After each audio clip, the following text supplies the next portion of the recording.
For all intents and purposes, this video should have just been me explaining Recoil. That changed when I found something interesting last year. Recoil was not applying to me at times. It was almost like I was entering a recoil controlled state. After some time, I made some conclusions, found how to enter that state more consistently. I learned how to abuse it. Quickly, I learned it wasn't a tech, but an exploit.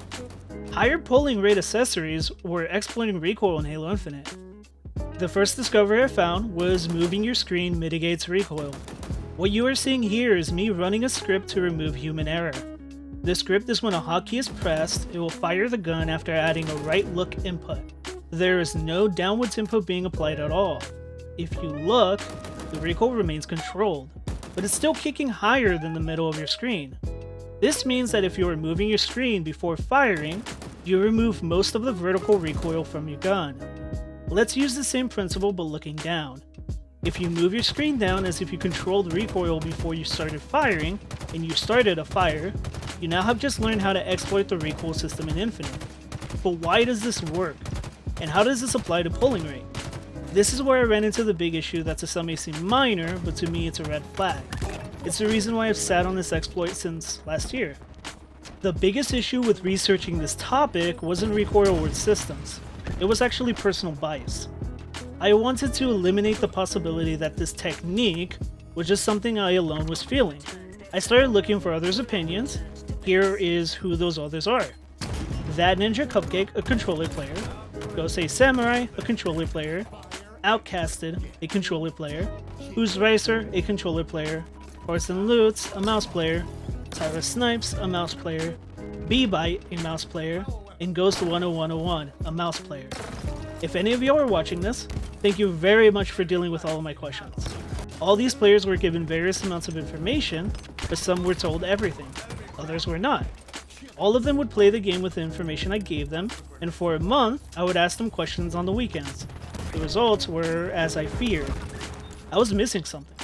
The surveys showed that while some were feeling the recoil controlled state, just as many were not. It was a toss-up on who felt it and who didn't. It also begged the question of it being too difficult to do and take advantage for the ones that did feel it. Especially since players disestablished already had habitual aiming habits that they had to rewrite. This is where pulling rate comes in. Months after the survey, I noticed a trend in the HCS scene. The Halo Championship scene began having a nuclear arms race on obtaining high pulling rate accessories. With pulling rate now on my radar, I asked my testers what their pulling rate was. This ended up being the discrepancy I was looking for. Halo Infinite recoil is based on accelerations. You fire your gun and a balance of settings work together to accelerate it to kick up. If you are not shooting, it decelerates down.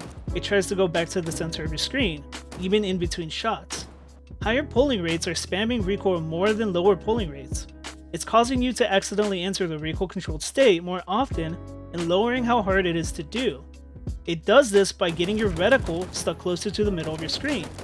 So when you do the exploit, making a downwards movement before firing, the higher your pulling rate, the closer your reticle will be able to stay in the middle of your screen.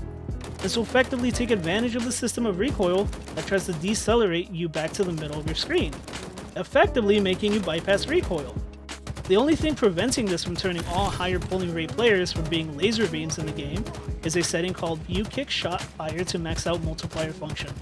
It's a mouthful, but this setting sets how many shots a gun needs before its recoil multiplier is maxed out. For example, the Commando, when 6 shots are fired, will have its recoil maxed out. So using this exploit, you will not have issues controlling recoil until 6 shots have passed. Or in other words, when the gun forcibly unsticks your recoil from the middle of your screen. The issue is that this limit does not exist on the battle rifle or the bandit, so this exploit sees its true potential on both of the ranked intended weapons and many more. I could have just sat on this research and never released it.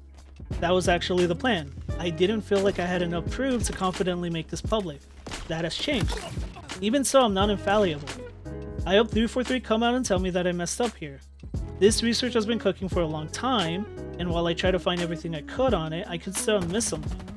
It's important to recognize this since this topic has a lot of dubious implications. Controller players can only go up to 1000 Hz pulling rates, whereas MK players can do 8000 Hz.